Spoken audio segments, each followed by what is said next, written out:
क्या आपने कभी जीवन को प्रश्नों की नजर से देखा है? क्या आपने कभी मृत्यु के बारे में बिना डर के सोचा है? आज हम बात करेंगे उस व्यक्ति की जो न केवल इन प्रश्नों से टकराया बल्कि लाखों लोगों को अपने उत्तरों से झकझोर गया। उसका नाम था ओशो। भाग एक, ओशो का जन्म और बचपन 1553 से पहले। ये कहानी है उस आत्मा की जो बचपन से ही संसार को कुछ अलग दृष्टि से देखती थी, जिसने मृत्यु को जीवन से पहले समझा, जिसने शोर में मौन को खोजा और जो अंततः बना ओशो। जन्म और पारिवारिक पृष्ठभूमि। ओशो का जन्म 11 दिसंबर 1931 को हुआ था। स्थान एक छोटा सा गांव कुचवाड़ा, जो उस समय मध्य प्रदेश के रायसेन जिले में था। उनका जन्म हुआ जैन परिवार में। पारंपरिक, धार्मिक लेकिन सीमित सोच वाला माहौल। उनका नाम रखा गया रजनीश चंद्र मोहन जैन। पर किसे पता था यह बच्चा एक दिन स्वयं की पहचान से परे जाएगा। वे 11 भाई बहनों में सबसे बड़े थे। बचपन से ही वे बहुत अलग थे। न तो ज्यादा बोलते, न ही ज्यादा हंसते। अक्सर अकेले बैठे रहना, आकाश की ओर देखना, पेड़ों से बातें करना, ये सब उनकी दिनचर्या थी। लोगों को लगता था ये बच्चा अजीब है, परंतु जो समाज को बदलता है वो शुरू में अजीब ही लगता है। बाल्यकाल की स्वतंत्रता। जब रजनीश 7 साल के हुए तो उन्हें उनके नाना नानी के पास भेज दिया गया। यह स्थान बना उनकी आत्मा की पहली उड़ान का आकाश। नाना नानी ने उन्हें कभी रोका नहीं, न मंदिर जाने को मजबूर किया, न प्रश्न पूछने से मना किया। उन्होंने रजनीश को खुला आकाश दिया और यही बना उनकी पहली पाठशाला। वे अकेले जंगलों में घूमते, नदी किनारे बैठते और गहरे चिंतन में डूब जाते। 3 मृत्यु का पहला अनुभव, गहरा मोड़। जब ओशो 7 साल के थे, उनकी दादी का देहांत हो गया। यह उनका पहला गहरा व्यक्तिगत आघात था। ओशो कहते हैं, जब मेरी दादी मरी, मैंने पहली बार जीवन को गंभीरता से देखा। मुझे लगा अगर सब मरेगा तो जीने का क्या अर्थ है। उस दिन से उन्होंने मृत्यु, आत्मा, पुनर्जन्म जैसे विषयों पर सोचना शुरू कर दिया। 4 बचपन में ही एक खोजी आत्मा, छोटी उम्र में ही उन्होंने ध्यान करना शुरू किया, बिना किसी शिक्षक के। वे पेड़ों की छांव में बैठकर घंटों तक मौन में बैठे रहते। उनके स्कूल के शिक्षक भी हैरान रहते थे, क्योंकि वे अक्सर सवाल पूछते थे जो उनके पाठ्यक्रम से परे होते थे। रजनीश पूछते थे, अगर भगवान है तो दुनिया में दुख क्यों है? अगर आत्मा अमर है तो मृत्यु क्या है? इन सवालों ने उन्हें कभी चैन से जीने नहीं दिया, और यही सवाल बन गए उनके जीवन की धुरी। 5 पारिवारिक टकराव। ओशो के माता पिता धार्मिक थे और वे चाहते थे कि रजनीश भी मंदिरों में जाएं, पूजा करें, परंतु रजनीश ने कभी अंधविश्वास नहीं माना। ओशो बाद में कहते हैं, मुझे मंदिर ले जाने की कोशिश की गई, लेकिन मैंने कहा, मैं जहां हूं वही मेरा मंदिर है। छोटा पुनरावर्तन, जीवन का आरंभिक सार। मृत्यु को देख चुकी थी, जिसने अपने सवालों के उत्तर स्वयं में ढूंढने शुरू कर दिए थे। यही वो नींव थी जिसने आगे चलकर एक ऐसे क्रांतिकारी गुरु को जन्म दिया जिसे दुनिया ओशो के नाम से जानने लगी। भाग 2, शिक्षा और विद्रोही विचारधारा। बचपन की गहराइयों से निकला एक मौन बच्चा अब एक ऐसा युवा बन चुका था जो दुनिया को समझना नहीं, बदलना चाहता था, जिसके लिए ज्ञान सिर्फ किताबों में नहीं बल्कि भीतर की खोज में था। 1 शिक्षा की शुरुआत। ओशो ने अपनी प्रारंभिक शिक्षा गौव और फिर रायसेन में पूरी की। वे पढ़ाई में औसत थे, लेकिन सोचने और सवाल करने में सबसे आगे। वे कहते थे, पढ़ना मेरी रुचि नहीं, सोचना मेरी जरूरत है। उनकी आदत थी हर बात पर सवाल उठाना। क्या ईश्वर सच में है? क्या धर्म डर से बनाया गया एक भ्रम है? 2 दर्शन शास्त्र की ओर झुकाव। उच्च शिक्षा के लिए उन्होंने जबलपुर विश्वविद्यालय में प्रवेश लिया। विषय चुना दर्शन शास्त्र, फिलॉसफी, क्योंकि वहीं उन्हें मिला सोचने, प्रश्न करने और तर्क की पूरी स्वतंत्रता। उन्होंने कहा, मुझे दर्शन में पढ़ाई नहीं करनी थी, मुझे खुद को खोजना था। वे कई बार विवादों में घिर जाते, क्योंकि उनके विचार पारंपरिक सोच के खिलाफ होते। 3 एक विद्रोही छात्र कक्षा में शिक्षक जब कहते, भगवान सर्वशक्तिमान है, तो रजनीश पूछते, अगर है तो फिर बुराई क्यों है? उनकी किताबों से ज्यादा उन्हें जीवन की घटनाएं सिखा रही थी। सड़क पर बैठा भिखारी मंदिर में सोने के सिंहासन पर विराजमान मूर्ति, ये विरोधाभास उन्हें भीतर से झकझोरते थे। उन्होंने कॉलेज डिबेट्स में भाग लेना शुरू किया और जल्द ही वे जबलपुर के सबसे चर्चित वक्ता बन गए। 4. पब्लिक स्पीकिंग और चर्चाएं। कॉलेज के दौरान ही उन्होंने धार्मिक विषयों पर भाषण देना शुरू किया। उनके शब्द थे सरल, लेकिन विचार इतने गहरे कि लोग स्तब्ध रह जाते। वे कहते थे, सच्चा धार्मिक व्यक्ति वह है जो मंदिर में नहीं, अपने भीतर भगवान को खोजे। इस दौरान उन्हें कई बार मंच से हटाया भी गया, पर उनके प्रशंसक लगातार बढ़ते रहे। 5. अध्यापन का आरंभ स्नातकोत्तर पूरा करने के बाद उन्हें जबलपुर यूनिवर्सिटी में दर्शन के प्रोफेसर के रूप में नियुक्त किया गया, लेकिन वहां भी उनकी विद्रोही सोच शांत नहीं हुई। वे कहते थे, मैं पढ़ाने नहीं, जगाने आया हूं। उन्होंने अपने छात्रों को सिर्फ किताबें नहीं पढ़ाई, बल्कि तर्क, आत्मविश्लेषण और ध्यान की कला भी सिखाई। 6. समाज और धर्म पर उनके विचार, वे अंधविश्वास और पाखंड के कट्टर विरोधी थे। वे जाति धर्म पूजा पद्धति और रूढ़ियों को खुलेआम चुनौती देते थे। उनका कहना था, अगर भगवान तुम्हारे डर से पैदा हुआ है तो वो भगवान नहीं, एक भ्रम है। इन विचारों के कारण उन्हें कई बार धार्मिक संगठनों और सामाजिक लोगों की आलोचना झेलनी पड़ी। 7. युवावस्था का सार। इस चरण में ओशो एक साधारण शिक्षक से एक असाधारण विचारक बन चुके थे। वे लोगों को सोचने पर मजबूर कर रहे थे। उनका उद्देश्य था मनुष्य को उसके भीतर के सत्य से मिलवाना। भाग 3. आत्मबोध की अनुभूति और ध्यान की शुरुआत। एक शांत रात थी, कोई आवाज नहीं, कोई हलचल नहीं, बस थी तो केवल मौन की उपस्थिति और एक आत्मा की खोज। और उसी रात हुआ वह अनुभव जिसने बदल दी एक जिंदगी की दिशा, जिसने एक शिक्षक को एक ज्ञानी बना दिया। आज हम जानेंगे ओशो के आत्मबोध की वो दिव्य यात्रा। 1. वह ऐतिहासिक रात 21 मार्च 1953। यह दिन रजनीश के जीवन का सबसे महत्वपूर्ण मोड़ था। जगह जबलपुर, भंवरताल गार्डन, एक शांत उद्यान। समय मध्य रात्रि का गहरा मौन। रजनीश 21 वर्ष के थे। वो लंबे समय से ध्यान कर रहे थे, पर कुछ था जो अधूरा था। उस रात कुछ अलग घटा। उन्होंने खुद कहा था, मैं एकदम खाली हो गया था, ना कोई विचार, ना कोई पहचान, बस मैं था और अस्तित्व। 2. आत्मज्ञान की झलक। अचानक उन्हें लगा जैसे वे अपने शरीर से बाहर निकल गए हों। समय और स्थान का बोध मिट गया। उन्होंने अपने भीतर एक शून्य देखा, पर वो शून्य डरावना नहीं था, वो आनंदमय था। ओशो कहते हैं, उस रात मैं मर गया और जो कुछ बचा वो केवल मौन था, प्रेम था और शुद्ध चेतना। ये कोई किताबों में पढ़ा हुआ ज्ञान नहीं था, ये था सीधा अस्तित्व से जुड़ाव। 3. ध्यान का पहला अनुभव से सिद्धांत। इसके बाद ओशो का पूरा जीवन ही ध्यान बन गया। अब वे केवल सोचने या बोलने वाले नहीं थे, वे अनुभव से बोलने वाले बन चुके थे। उन्होंने जाना कि ध्यान केवल अभ्यास नहीं, जीवन की सबसे सच्ची अवस्था है। ओशो ने समझा, ध्यान का अर्थ है पूर्ण सजगता, बिना विचारों का मौन, एक ऐसी स्थिति जहां सिर्फ होना होता है। 4. जीवन में बदलाव। इस घटना के बाद ओशो पूरी तरह बदल गए। उन्होंने अब और भी अधिक शांति, गहराई और स्थिरता के साथ बोलना शुरू किया। उनकी आंखों में चमक आ गई थी, चाल में नजाकत और शब्दों में अनुभव की गर्मी। अब वे सिर्फ पढ़ाने नहीं, लोगों को उनके अपने अनुभव की ओर ले जाने आए थे। 5. ध्यान की नई व्याख्या। पारंपरिक ध्यान अक्सर मौन बैठने की विधि पर आधारित था, लेकिन ओशो ने कहा, आज का मनुष्य बहुत बेचैन है, पहले उसे अपने भीतर की अशांति निकालनी होगी। इसी सोच के साथ उन्होंने डायनामिक मेडिटेशन की शुरुआत की, एक ऐसी ध्यान विधि जो श्वास, कूद, चीख, मौन और नृत्य के मेल से बनी थी। उन्होंने सिखाया कि ध्यान सिर्फ एक क्रिया नहीं, पूरी जीवन शैली है। 6. आत्मबोध का प्रभाव। ओशो ने आत्मबोध के बाद न केवल ध्यान को अपनाया, बल्कि उसे वैज्ञानिक और आधुनिक रूप भी दिया। वे कहते थे, ध्यान मंदिरों में नहीं, आपके सांसों की सजगता में है। इस अनुभव के बाद ओशो सिर्फ एक व्यक्ति नहीं, बल्कि एक आंदोलन बन गए, एक क्रांति जो मौन से निकली थी। 7. ध्यान की शुरुआत।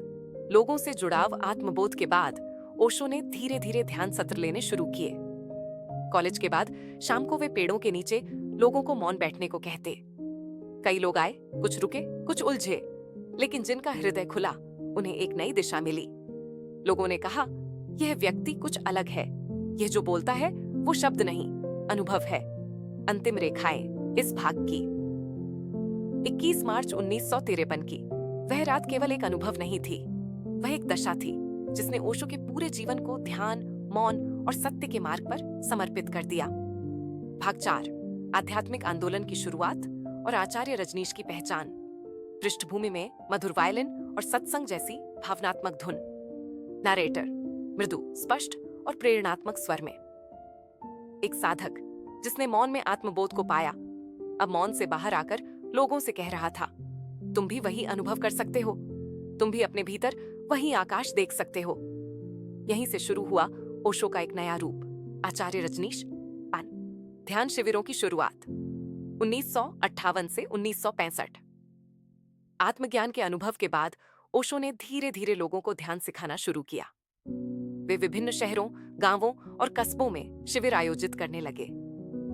इन शिविरों में वे पहले तर्क के माध्यम से मन को शांत करते, फिर ध्यान की ओर ले जाते। उन्होंने कहा, जब तक मन प्रश्नों से खाली नहीं होगा तब तक ध्यान असंभव है। लोगों ने पहली बार देखा कि ध्यान केवल चुप बैठना नहीं, बल्कि भीतर की क्रांति है। 2. आचार्य रजनीश नाम की पहचान। धीरे धीरे वे रजनीश जी से आचार्य रजनीश के नाम से पहचाने जाने लगे। यह नाम उन्होंने खुद नहीं चुना, उनके अनुयायियों ने उन्हें दिया, क्योंकि वे न सिर्फ शिक्षक थे बल्कि एक जीवित दर्शन थे। उनका तरीका अलग था, कोई पूजा नहीं, कोई मूर्ति नहीं, कोई बंधन नहीं, बस एक बात, स्वयं को जानो। 3. अनुयायियों की बढ़ती संख्या। डॉक्टर, इंजीनियर, वकील, गृहिणियाएं, हर वर्ग के लोग उनसे जुड़ने लगे। 1960 के दशक में वे भारत के सबसे चर्चित आध्यात्मिक वक्ता बन चुके थे।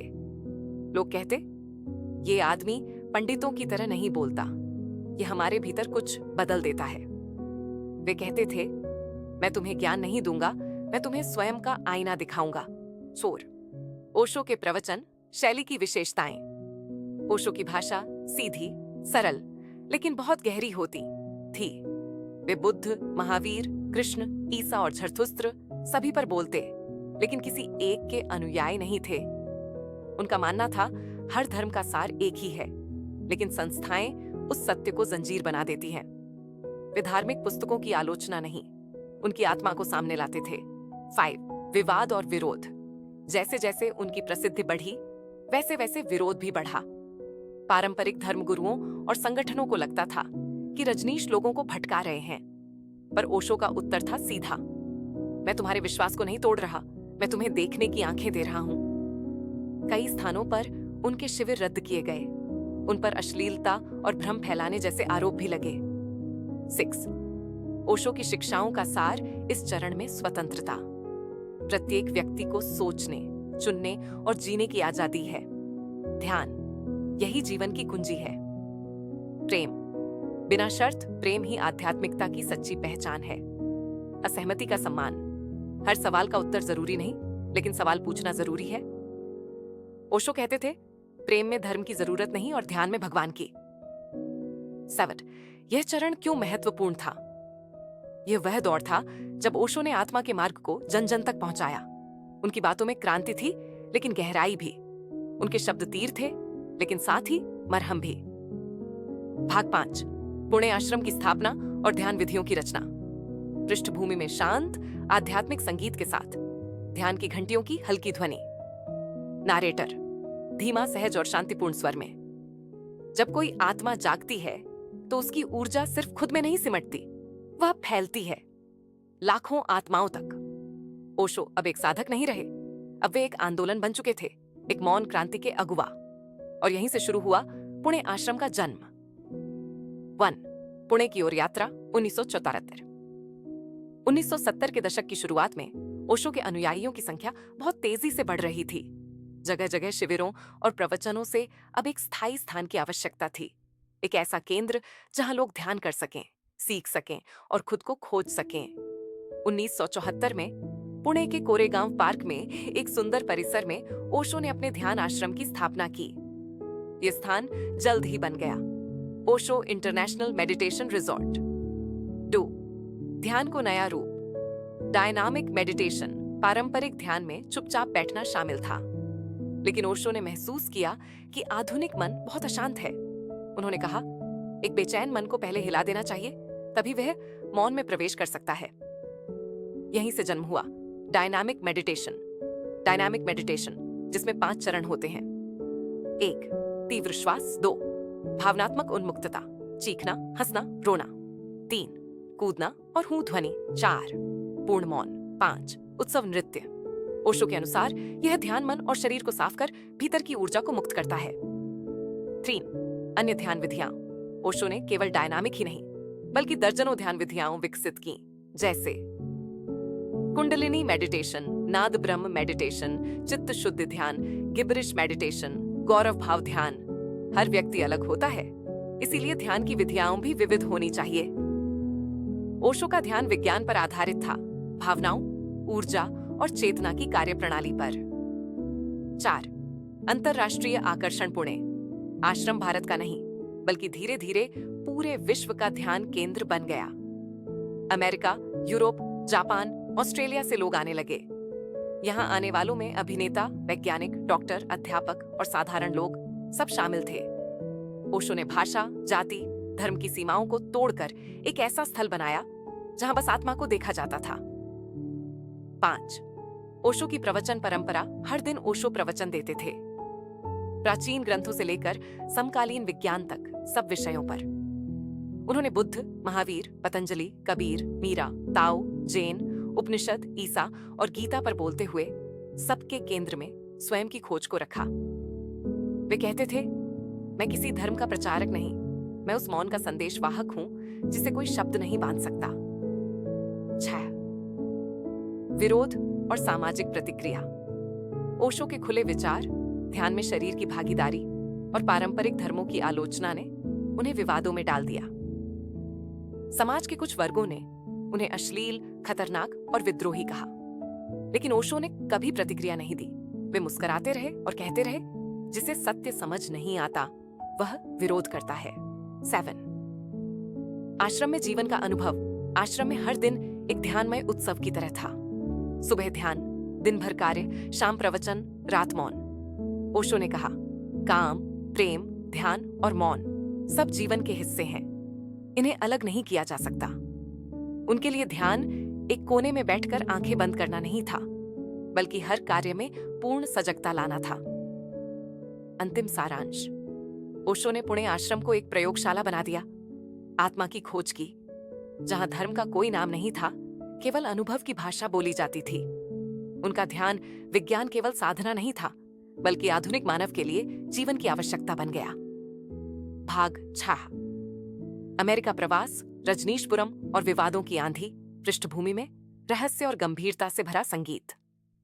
नरेटर धीमे, गंभीर और भावुक स्वर में। एक साधक जिसने आत्मज्ञान प्राप्त किया, एक गुरु जिसने पुणे में ध्यान का साम्राज्य खड़ा किया।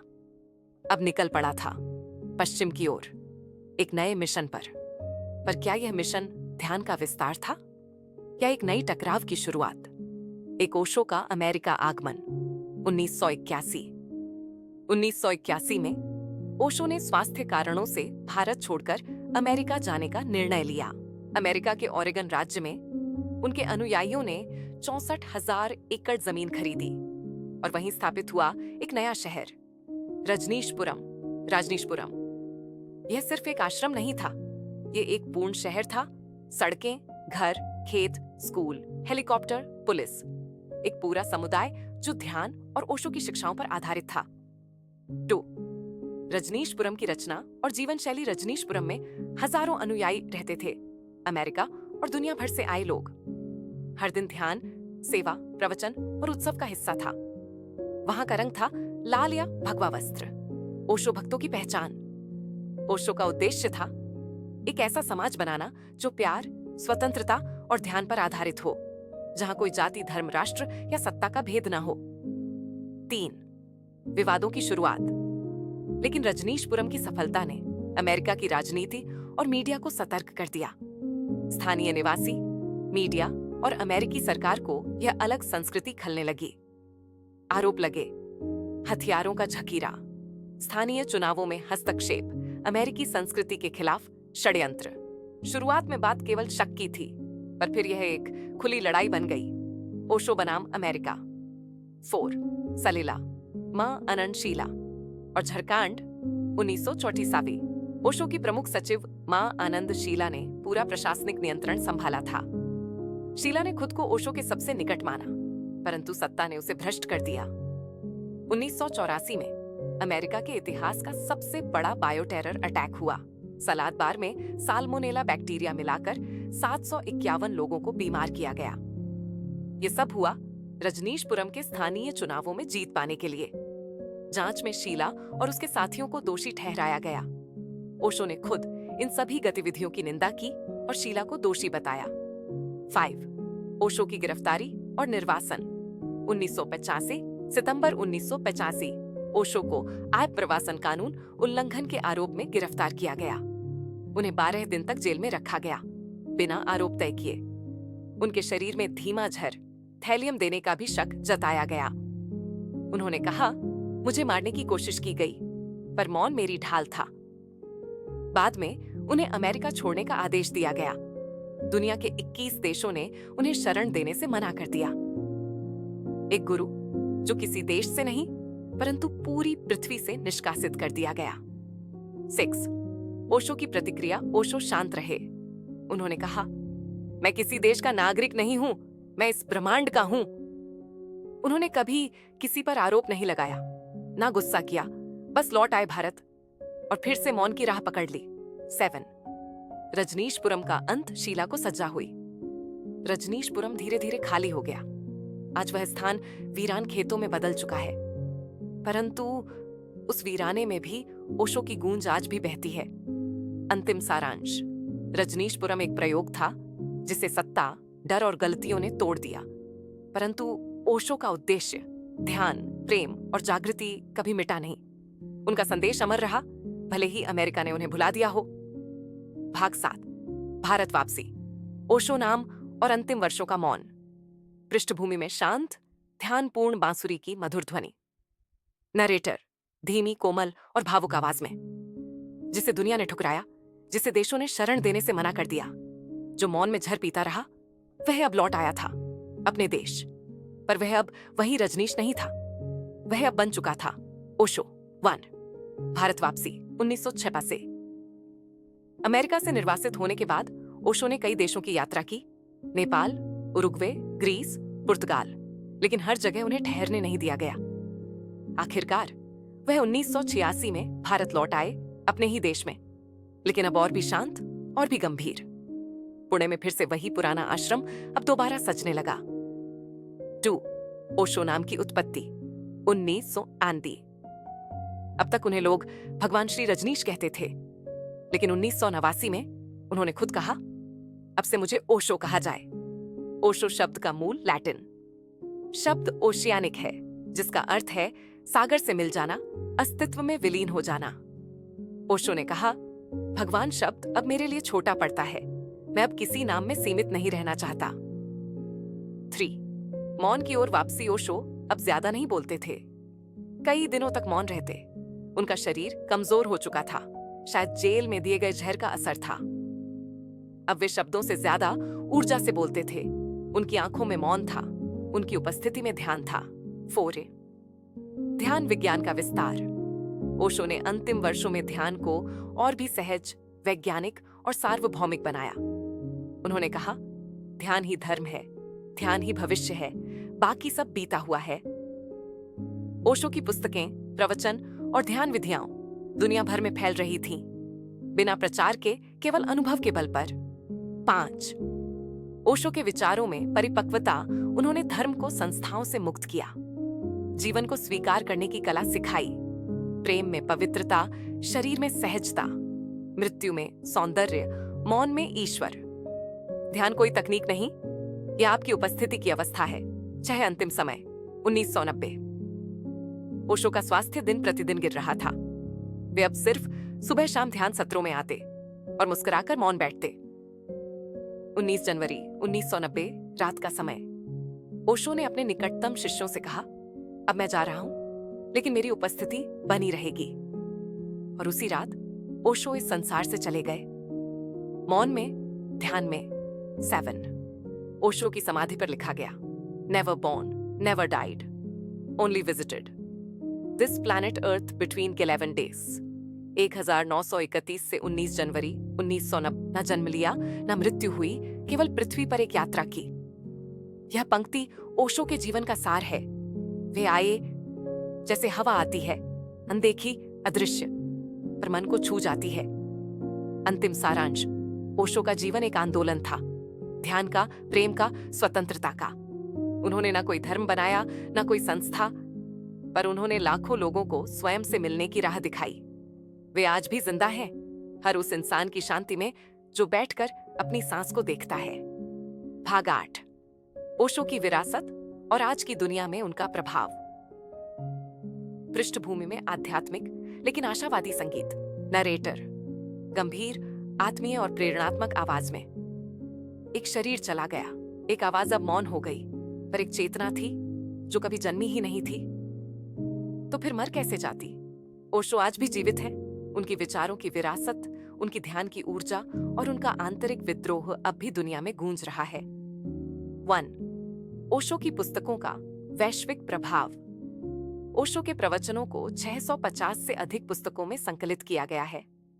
उनकी किताबें आज दुनिया की 75 से अधिक भाषाओं में अनुदित हो चुकी हैं।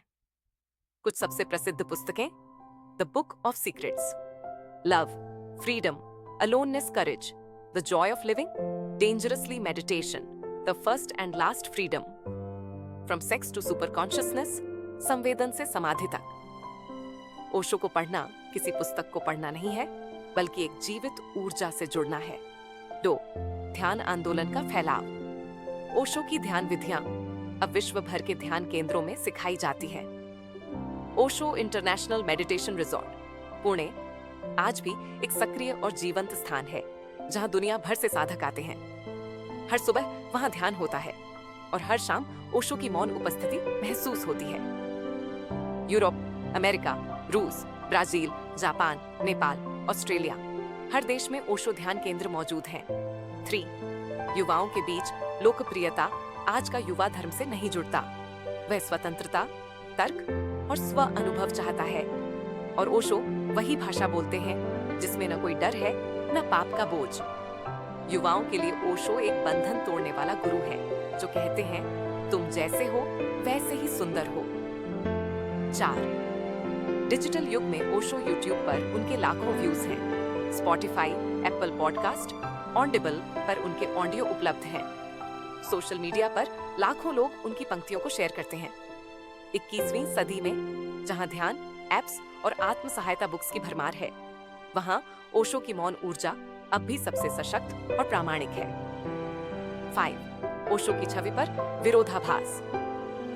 कुछ लोग उन्हें विद्रोही संत कहते हैं, कुछ उन्हें सेक्स गुरु कहते हैं, लेकिन उनका उत्तर सदा यही रहा, मैं तुम्हें वह दिखाता हूँ जिससे तुम डरते हो। अगर तुम सच देखना नहीं चाहते तो मुझे गलत समझना स्वाभाविक है। ओशो ने हर रूड़े, हर नकाब को उतार फेंका, और यह सब कुछ उन्हें हमेशा विवादास्पद बनाता रहा। 6 ओशो का अंतिम संदेश, स्वयं को जानो। ओशो का कोई धर्म नहीं है, कोई संस्था नहीं, कोई पूजा नहीं, बस एक रास्ता है, ध्यान की राह जो व्यक्ति को अपने भीतर के सत्य तक पहुंचाती है। उन्होंने कहा था, मैं तुम्हारा गुरु नहीं हूं, मैं बस तुम्हारा दर्पण हूं। जो तुम भीतर छुपाए बैठे हो, मैं उसे तुम्हारे सामने रख देता हूं। 7 ओशो आज भी जीवित हैं। कैसे? वे हर उस व्यक्ति में जीवित हैं जो प्रेम करता है बिना शर्त, हर उस हंसी में जो पूर्ण होती है, हर उस मौन में जो सोच से परे है, हर उस आंख में जो स्वयं को खोज रही है। ओशो का जीवन एक किताब नहीं, एक अनुभव है, और वह अनुभव आज भी हर सजग आत्मा के भीतर सांस ले रहा है। अंतिम पंक्तियां, विराम नहीं, मौन की शुरुआत। ओशो चले गए, पर वे जो दे गए वह कालजयी है। एक क्रांति जो तलवार से नहीं, मौन से लड़ी जाती है। अब भी जब कोई आंखें बंद करता है, ओशो वहीं होता है, उस मौन में, उस ध्यान में, उस श्वास के अंतराल में। भाग 9। ओशो की चेतना, आज और आने वाला भविष्य, पृष्ठभूमि में अंतरिक्ष जैसे गूंजते मौन का अनुभव देने वाला संगीत। नरेटर गंभीर, रहस्यमय और दर्शनशील स्वर में। कुछ लोग मर जाते हैं, कुछ जीवित रहकर भी खो जाते हैं, पर कभी-कभी कोई एक ऐसा भी होता है जो चला जाता है, पर उसकी चेतना समय से परे हर आत्मा में धड़कती रहती है। ओशो ऐसे ही एक मौन क्रांतिकारी थे। 1। ओशो का जीवन, व्यक्ति से परे एक ऊर्जा। ओशो के जीवन को केवल घटनाओं से नहीं समझा जा सकता। वह कोई संस्था नहीं थे, कोई विचारधारा नहीं, बल्कि एक चेतना का स्पंदन थे। जिस तरह बुद्ध एक बोधि ऊर्जा थे, जिस तरह कबीर एक परम स्वर, वैसे ही ओशो एक नवयुग की ऊर्जा थे। वे कहते थे, मैं एक घटना नहीं, एक शुरुआत हूं। 2। आधुनिक जीवन में ओशो की प्रासंगिकता। आज का मनुष्य अधिक तनावग्रस्त, विचारों में उलझा और अकेला है। ओशो ने इन सबके उत्तर बहुत पहले दे दिए थे। समस्या, ओशो का उत्तर तनाव ध्यान, श्वास पर सजगता, अकेलापन, अकेलेपन से प्रेम करना, संबंधों की उलझन, प्रेम को बंधन नहीं, अनुभव, मानो करियर, दबाव, जो करो उसे पूरे होश से करो। ओशो का ध्यान केवल पहाड़ों में बैठने की चीज नहीं, बल्कि आधुनिक जीवन की आवश्यकता है। 3। आने वाला समय, ध्यान और विज्ञान का संगम। ओशो ने बहुत पहले कहा था, धर्म और विज्ञान एक दिन मिलेंगे और ध्यान वह पुल होगा। आज दुनिया में meditation apps, headspace, Callum, mindfulness पर वैज्ञानिक शोध, एआई आधारित ध्यान अभ्यास, स्कूलों और ऑफिसों में माइंडफुलनेस प्रोग्राम, ये सब उस चेतना की छाया है जिसे ओशो ने बोया था। ध्यान अब धर्म का विषय नहीं, वह मानव विकास की अगली सीढ़ी है। 4।